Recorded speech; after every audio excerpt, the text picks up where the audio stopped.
లొంగిపోతున్న మిత్రులు ఎలాంటి మానసిక స్థితికి గురయ్యి ప్రభుత్వానికి సరెండర్ అవుతున్నారన్నది ముఖ్యం. చనిపోతామేమనే భయం వెంటాడడం వలన, ప్రాణాల మీద తీపి కలగడం వలన, బ్రతికి సుఖపడాలనే ఆశతోన ప్రభుత్వం ఇచ్చే కోట్లాది రూపాయల డబ్బుకు ఆశపడ అనారోగ్యాల పాలై శారీరకంగా శక్తిహీనులై ఇక పార్టీలో పనిచేయలేమనే నిరాశకు గురయ్యా, పార్టీలో అత్యున్నత స్థాయి పదవులు దక్కలేదనే అక్కస్తోన పార్టీని అడ్డం పెట్టుకొని ఇప్పటి వరకు కోట్లాది రూపాయలను పోగు చేసుకొని ఇక చాలు మనం వచ్చిన పని అయిపోయింది అనే కుట్ర దుర్బుద్ధితోన ఏదైనా కావచ్చు, మనిషికి ఉండే సహజమైన బలహీనతలకు లోనైనందువలన సరెండర్ అయ్యారా? పైన పేర్కొన్న వాటిలో ఏ ఒక్కటి కూడా వీరికి వర్తించదు.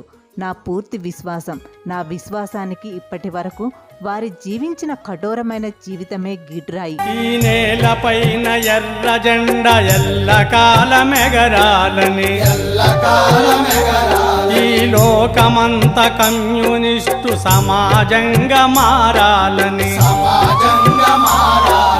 దోపిడి పీడన లేని రాజ్యమింక రావాలని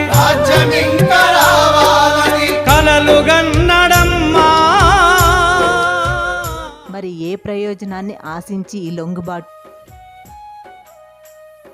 ఇప్పటి వరకు విప్లవం కొరకు నడిచొచ్చిన దారి లేదా మార్గం లేదా పంద సరైనది కాదు అని ఒక అభిప్రాయానికి వచ్చి తమ సుదీర్ఘ కార్యాచరణను సమీక్షించుకొని గుణపాఠం తీసుకున్నందువలన సరెండర్ అయ్యారా? వారు విడుదల చేసిన లేఖలో అనేక అంశాలను ప్రస్తావించారు. ఘోరమైన తప్పిదాలు చేశాము, క్షమించమని ప్రజలను వేడుకున్నారు.